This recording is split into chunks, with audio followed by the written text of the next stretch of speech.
The stranger in uniform. The airport was buzzing with voices, footsteps, and the low murmur of announcements.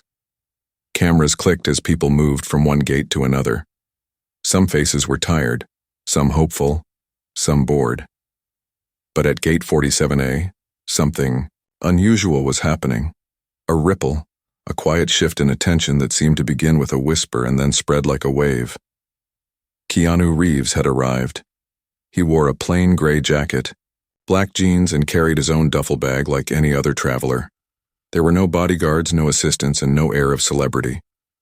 Just a man standing quietly near the window, looking out at the rain-slick tarmac. Most people didn't even notice him at first.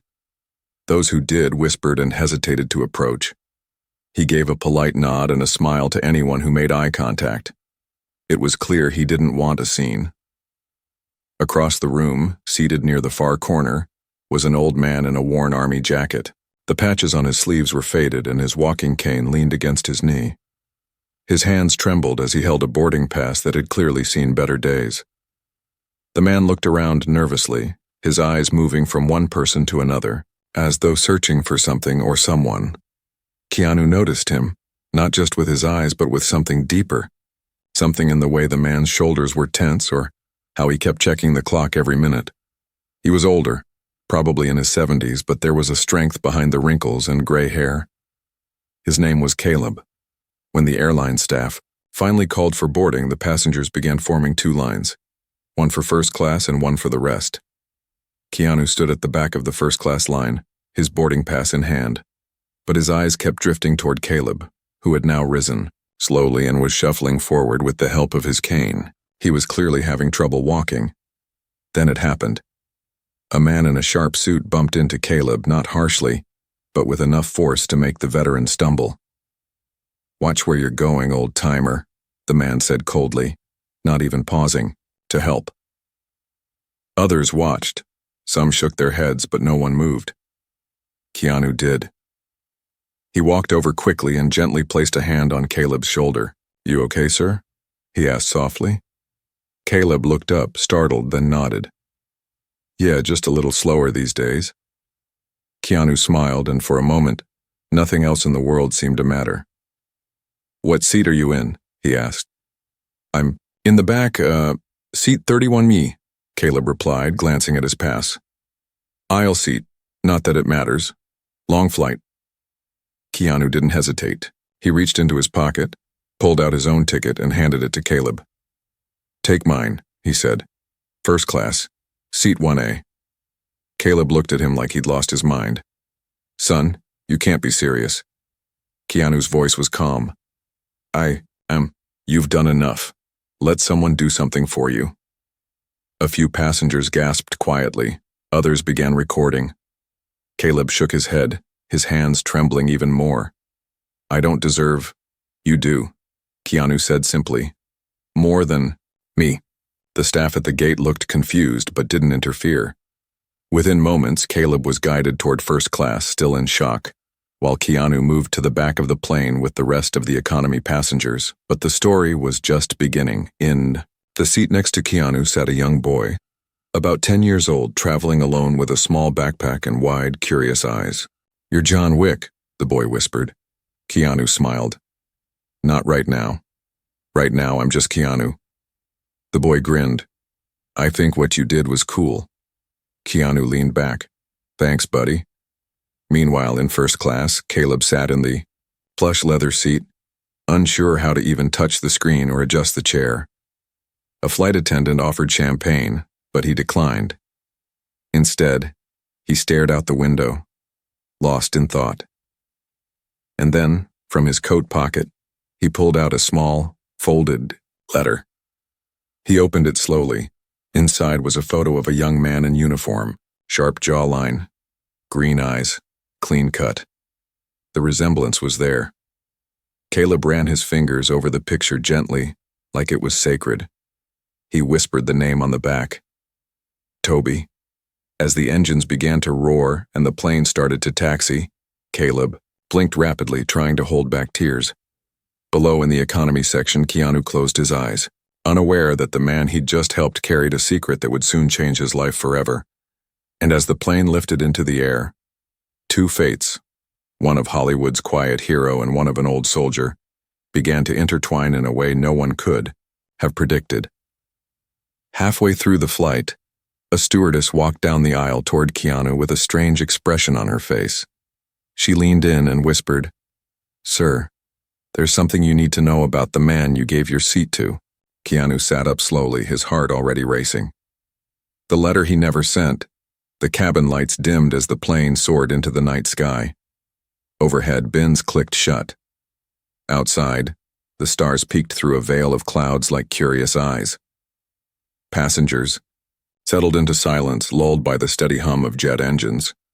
In seat 1A, Caleb shifted uncomfortably. The seat was luxurious, but his body didn't know how to relax anymore.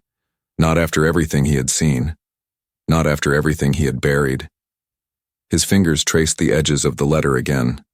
That worn piece of paper folded so many times, the creases had nearly turned into tears. His eyes drifted back to the picture, his son Toby, young, fearless, and proud in his Marine uniform. Caleb had taken that photo the day before Toby shipped out to his final mission. The same mission from which he never returned. It had been over 20 years, but Caleb remembered every second. The knock at the door. The two soldiers in dress blues. The way his wife, Martha, collapsed to the floor without a word. The funeral, with flags, the empty medals, the haunting echo of taps. But the worst part, the part that burned deepest, was the unopened letter found in Toby's locker. Addressed to Caleb, never mailed. He had memorized every line of it. His son had written, "I know we fought before I left, Dad, but I want you to know, I get it now. You were just trying to protect me, and I love you, always." Caleb had never responded. He never got the chance. But tonight, something was stirring inside him. The kindness of a stranger, no, not just any stranger, Keanu Reeves, had done something to him. It cracked the walls he'd spent years building around his grief. He didn't know why that man had chosen him. Maybe it was fate. Maybe it was a reminder that humanity still lived in quiet gestures, but something inside him whispered that there was more to this meeting than just a seat on a plane.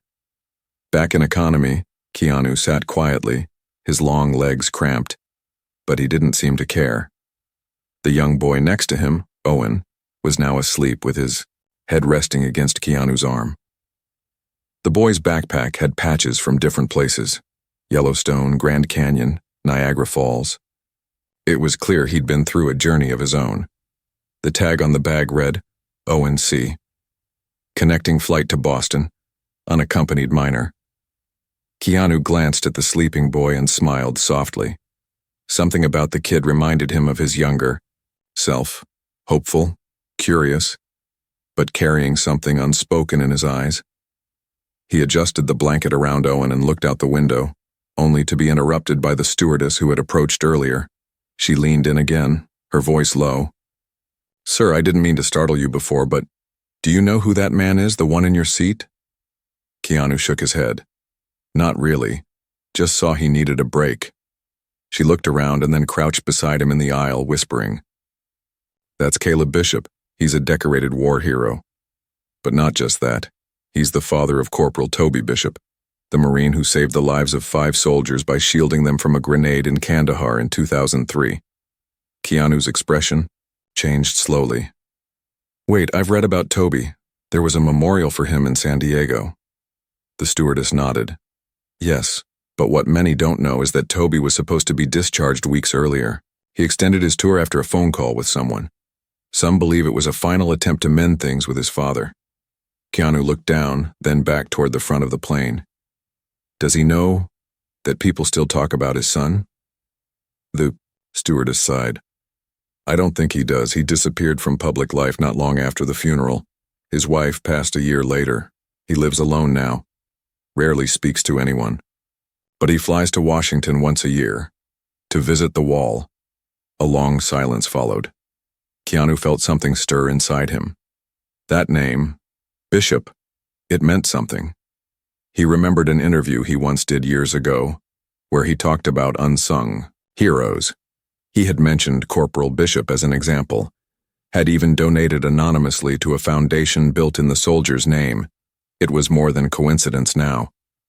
It was connection. Up in first class, Caleb closed his eyes. His hand rested on the folded letter on the tray in front of him. He had brought it every year to Washington, always intending to leave it at the wall. But he never had the strength. Maybe he thought someone else might read it. Maybe he was afraid no one would. But tonight, that letter felt heavier. He thought about the man in seat 31W. That quiet, humble voice, that simple act of kindness. He didn't realize until now that Keanu hadn't just given him a seat. He'd given him something else, a moment of dignity, a chance to feel seen. And now, for the first time in 2 decades, Caleb felt like someone might actually listen to the truth he'd buried with his son. Then something strange happened. The screen in front of him flashed a notification. In-flight entertainment brought to you by the Bishop Foundation for Military Families. Caleb blinked. He'd never seen that before. He pressed a button. A short video played. It was a tribute. Soldiers, families, children, all thanking the foundation named after his son. And at the end of the clip was Keanu Reeves, sitting in a simple chair, talking to the camera. This foundation honors real heroes, not actors like me, but people like Corporal Bishop. His sacrifice will never be forgotten. Caleb's heart stopped. He sat there, stunned, as the realization began to bloom. The man who gave up his seat for him was the same man who had honored his son. He felt his eyes well up with tears, and for the first time in 20 years they were not just tears of pain but of pride, and of something he thought he had lost long ago. Peace. But the emotion was short-lived. The captain's voice came over the intercom. Calm at first. Then, more serious. Ladies and gentlemen, we're experiencing unexpected turbulence. Please fasten your seatbelts immediately. The seatbelt light blinked on. The plane shuddered. Then, suddenly, a louder noise. A pop. The cabin lights flickered. Oxygen masks dropped. A child screamed. Someone gasped. The plane shook violently for a moment. Trays flew open. A drink cart rolled and smashed into the wall. In the back, Keanu's hand immediately went to Owen, pulling the mask over the boy's face first, then his own. His instincts kicked in. Stay calm, protect others, stay grounded. Up front, Caleb gripped his seat, eyes wide. The letter flew off his tray and fluttered down the aisle. Everything slowed in his mind. Not again, he thought. Not again. Not like this. But then through the chaos, the shaking eased. Slowly. The captain's voice returned. We've stabilized. It was a pressure surge. All systems are now normal. Flight crew will be checking in shortly. Passengers cried. Some prayed.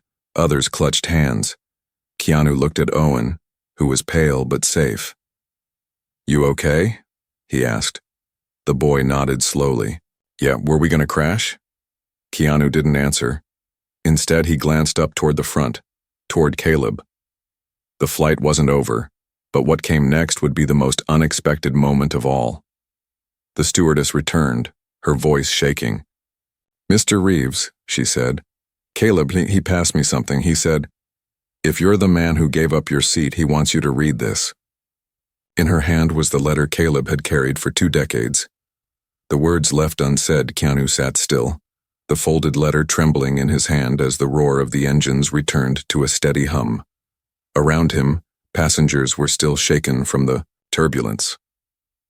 A few whispered prayers under their breath. Others silently wept, grateful the moment had passed. But for Keanu, the storm was just beginning. The stewardess had handed it to him quietly, almost reverently, as if she sensed it wasn't just ink and paper. It was weight, memory, finality.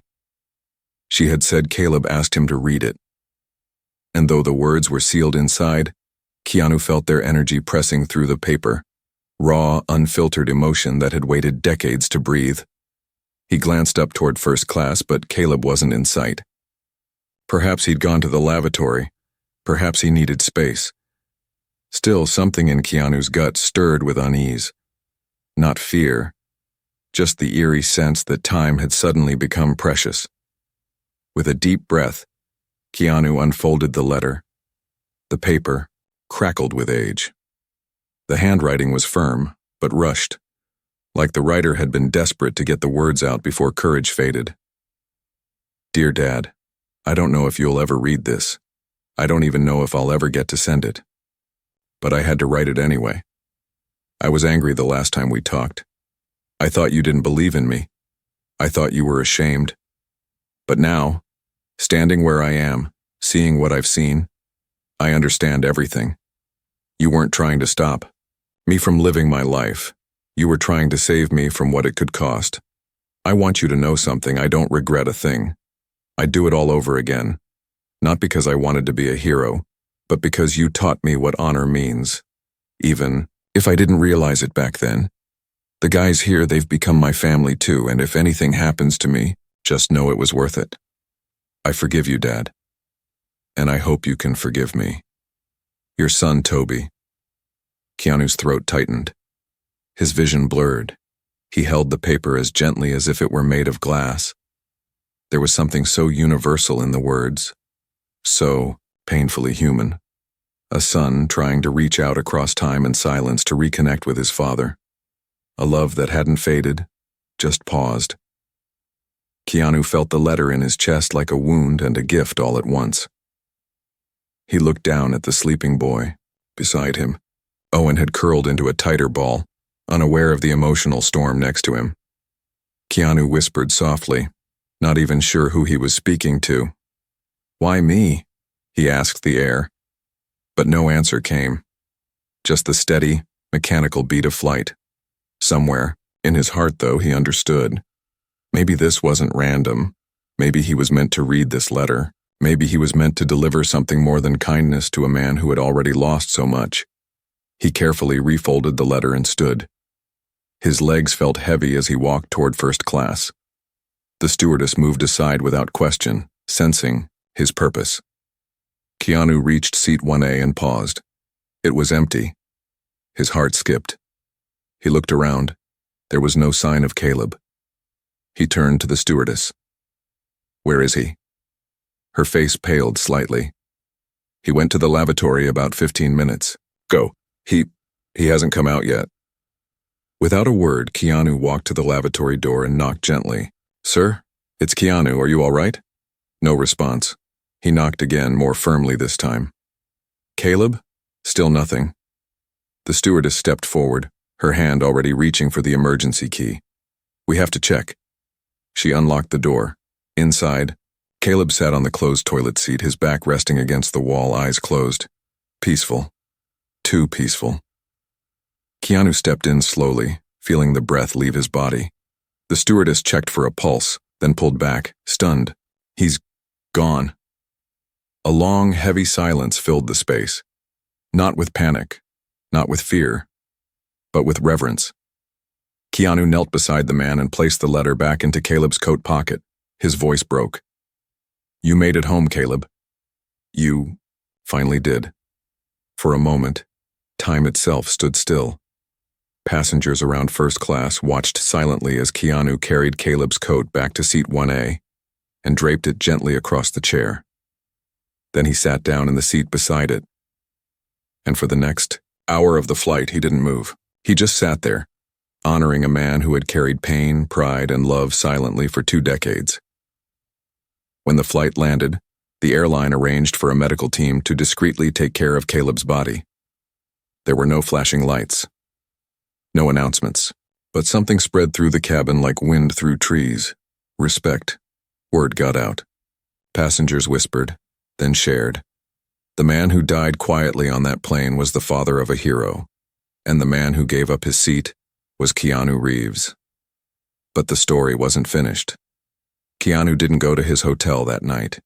He went to the Washington Memorial, holding Caleb's letter in his coat pocket.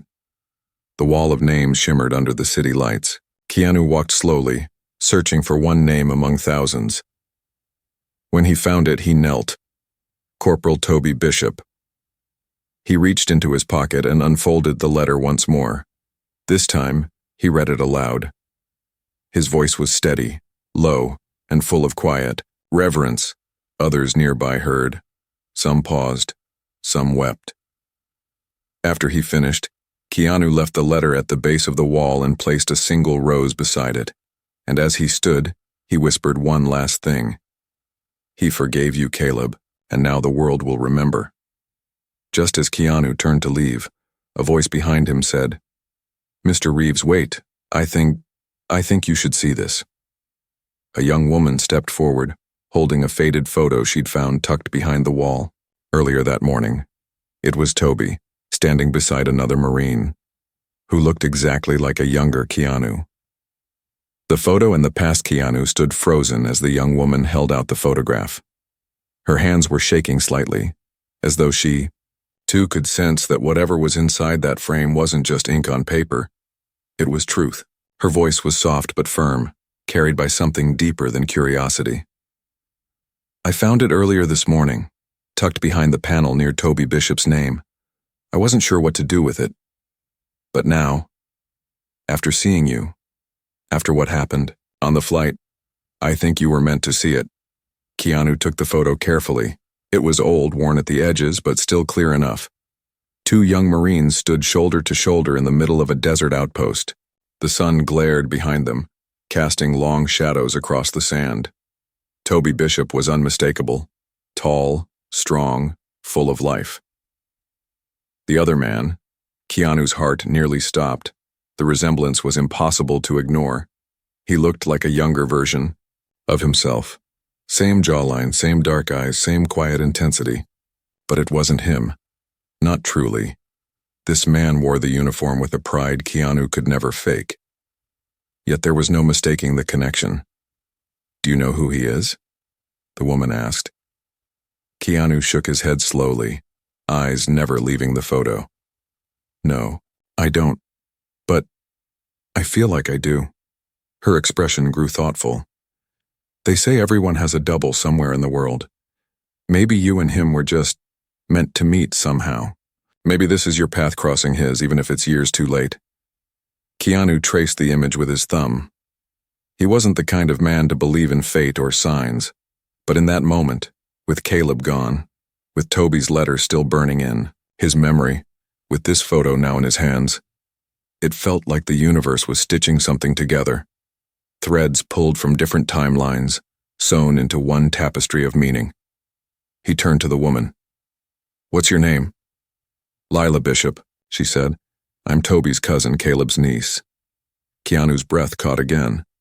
"You were on the flight?" She nodded. "Coach, like you.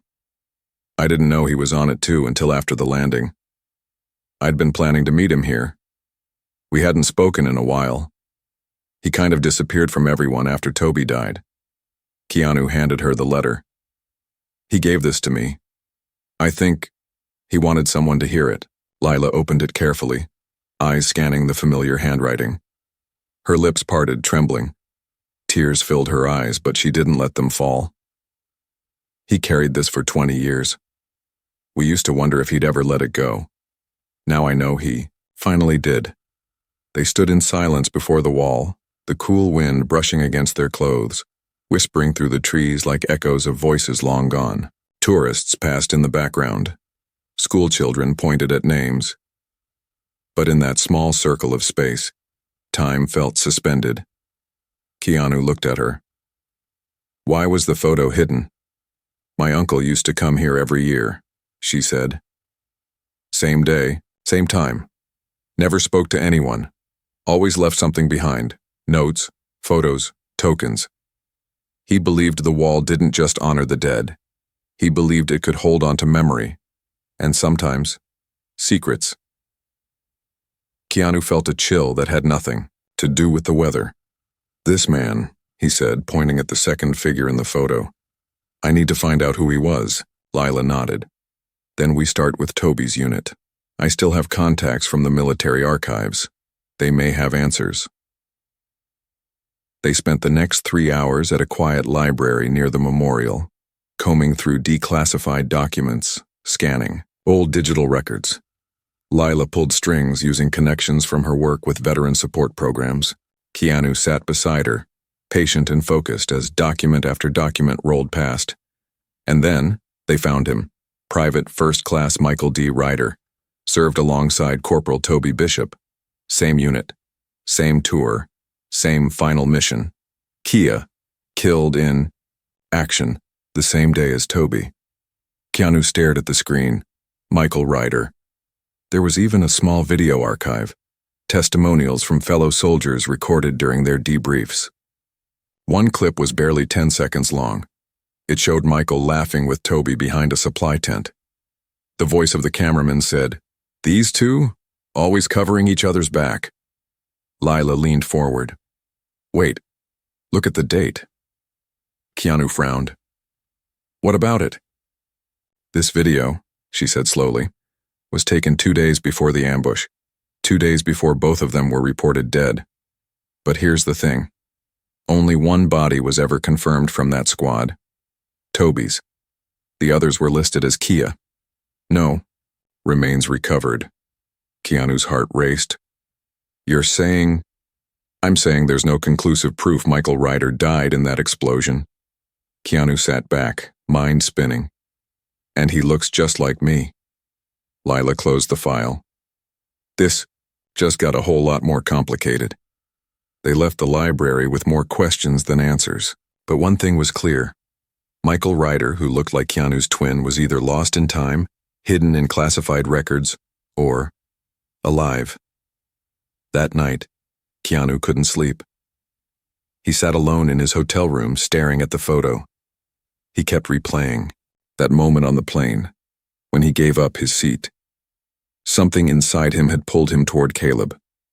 Now he knew why. It wasn't just kindness. It was connection, legacy, maybe even blood. He dug into Michael Ryder's history further. He found an address last listed in New Mexico, a rural area near the desert, abandoned now, but nearby was a veterans rehabilitation camp. He made a call, booked a flight. Before he left, he called Lila. "I'm going after him." She hesitated.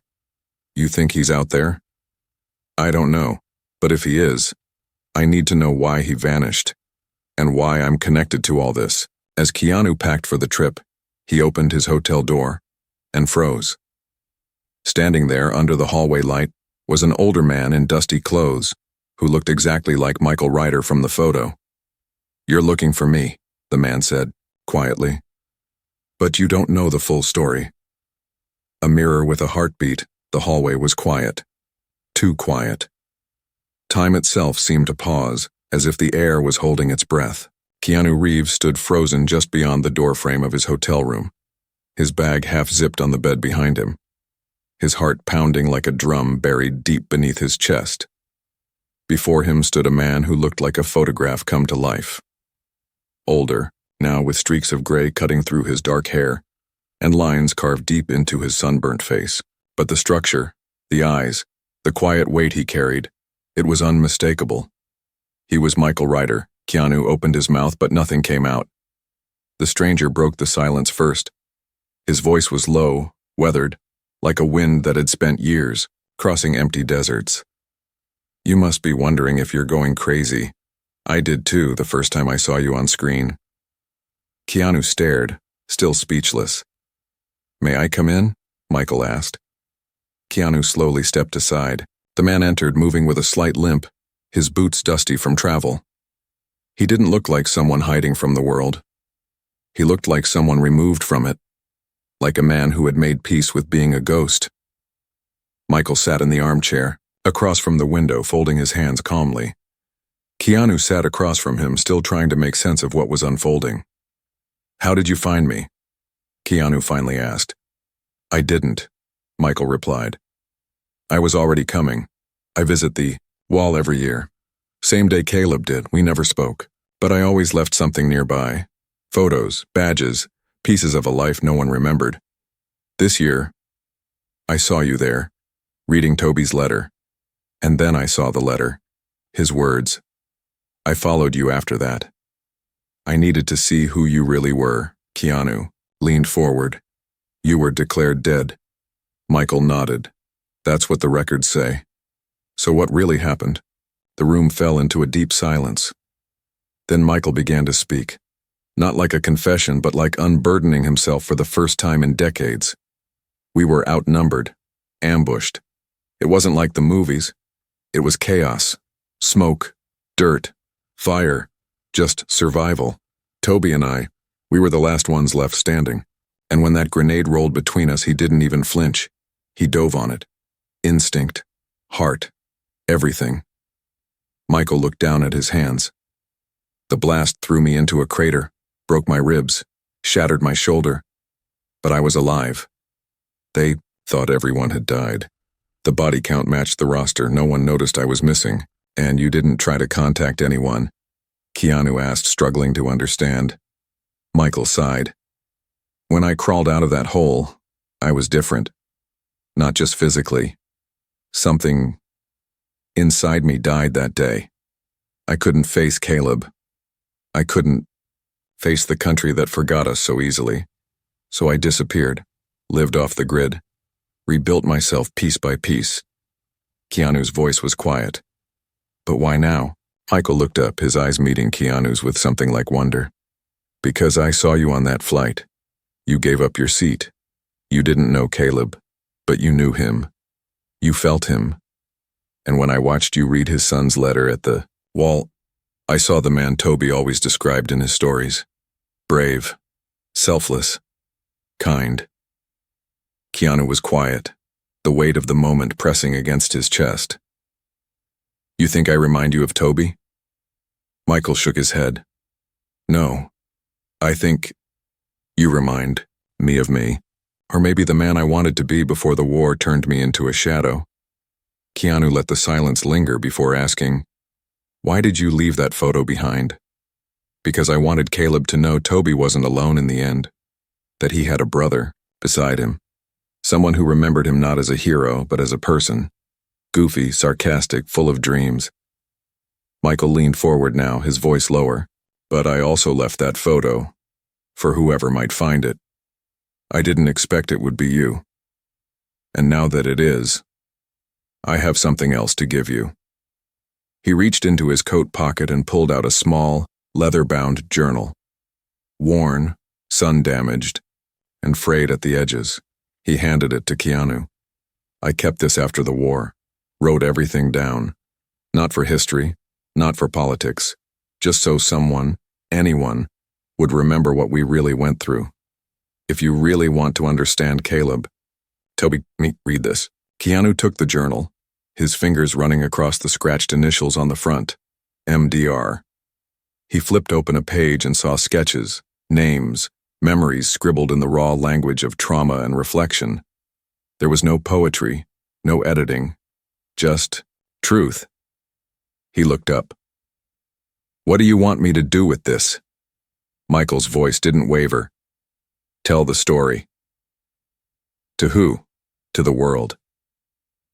A beat passed.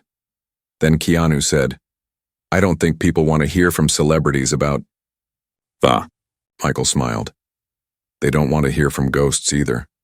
But maybe, just maybe, they'll listen to both. As the sun began to rise beyond the hotel window, light spilled into the room, casting long shadows across the floor. Two men, one known by the world, one forgotten by it, sat together, bound by coincidence, kindness, and the memory of a man who died a hero. They didn't speak for a long while. There was nothing left to say, just the silence of understanding. Later that day, as Keanu walked alone down a narrow road outside the Veterans Clinic, his phone rang. It was Lila. Her voice was urgent. Keanu, I just got a message from the military archive. You won't believe this. Michael Ryder isn't the only one who went missing that day. Someone forged the records, and someone else, someone high up, never wanted the truth to come out. The truth they tried to bury. Keanu Reeves stared at the screen of his phone, Lila's voice still echoing in his ears as the wind whistled through the dusty road. His fingers gripped the device tighter, and a slow, uneasy breath escaped his chest. Say that again, he said, barely above a whisper. On the other end, Lila's voice trembled with urgency. I've been digging since you left. I reached out to an old contact. She used to work in data management at the Pentagon. Keanu. Someone altered the records from Toby's unit, not just Michael's. Multiple soldiers were listed as Kia without proper confirmation. It looks like someone didn't want survivors. Keanu's thoughts raced. Why? I don't know yet, she replied. But there's more. A name came up, a Colonel Raymond Hale. He signed off the final report. But guess what? 2 years later, he retired and immediately joined a private defense firm that made billions rebuilding contracts in Afghanistan. Keanu felt something shift inside him, something heavy and sharp. Not just grief anymore, not even confusion. It was purpose. Where is he now? He asked. Washington, Lila said. He's speaking tomorrow at a veterans fundraiser downtown. Front row media, government officials, you name it. Keanu hung up, his mind already moving ahead of his feet. He turned back toward the veterans clinic where Michael was sitting under a wide oak tree, flipping through a dog-eared paperback. Keanu walked up, eyes serious. We need to go, he said. Michael looked up. Go where? Washington, now. The next day, the city was wrapped in its usual rhythm. Politicians arriving in black cars, photographers positioning for the right angle, journalists preparing sound bites. The Marriott ballroom downtown was decorated with flags, polished wood, and security everywhere. The event was meant to honor the fallen and forgotten. But behind its speeches and applause, Keanu and Michael knew a different kind of silence lingered. Keanu wore a dark suit, simple and respectful. Michael had cleaned up, shaved, and borrowed a jacket Lila had left for him in the car. They didn't carry anger into that room. They carried truth. Keanu approached the check-in desk calmly. The clerk looked up and blinked. Mr. Reeves? That's right. The clerk smiled. You're a surprise guest? Keanu nodded. Yes, and so is he. He gestured to Michael, who stood quietly beside him. The clerk hesitated, then waved them through. Once inside, Keanu didn't sit.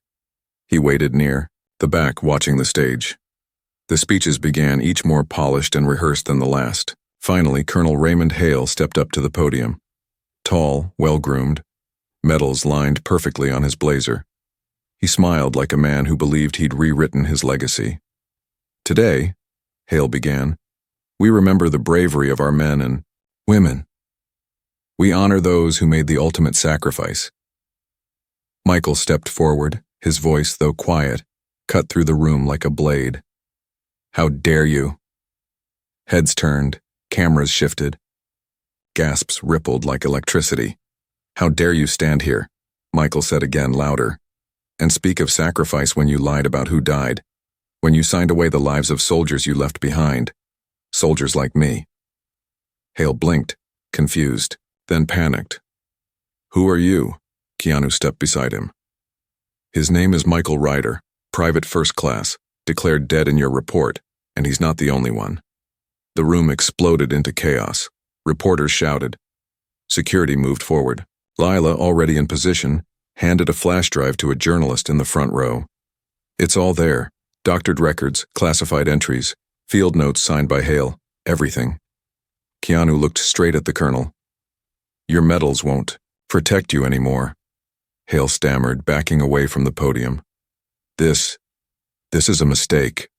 Michael stepped closer. The mistake was thinking we'd stay silent forever. The crowd began to murmur louder. Some clapped, others stood in stunned silence. Within minutes, federal agents from the Department of Defense, tipped off by Lila the night before, entered the room. Hale tried to leave, but they blocked him. An agent whispered something into his ear, and his face went pale. It was over.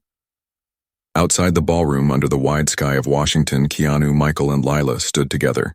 News vans lined the block. Interviews were requested, but Keanu declined them all. You sure you don't want to speak? Lila asked. Keanu shook his head. This isn't my story. It never was. It's his. Michael looked down. I never imagined justice would come through someone like you. Keanu smiled faintly. Neither did I. But maybe that's how it works sometimes. They walked together to the memorial one last time. Michael placed the photo back in its original spot. Keanu laid a small plaque at the base of the wall. It read, "In honor of those who were never meant to be remembered. We remember you now." As the sun dipped below the horizon, its rays caught the names on the wall and made them glow like firelight, each one a reminder of a story left untold, a life cut short, or a truth delayed too long. Months later, a documentary aired globally. The Truth They Buried. It was produced by Lila Bishop, narrated by Keanu Reeves, and built from Michael's journal. Millions watched. Laws were changed. New support programs were launched. Caleb Bishop was posthumously awarded the Presidential Medal of Freedom for his advocacy, even if no one had heard his words in time. Toby Bishop's legacy was taught in military schools across the country, and Michael Ryder's name was finally corrected in every record. As for Keanu, he went back to his quiet life, but sometimes at night, he would sit beneath the stars with a book in hand, remembering a man in a worn army jacket, a letter filled with forgiveness, and a seat given up without expecting anything in return. Because sometimes one seat, one act of kindness is enough to change everything.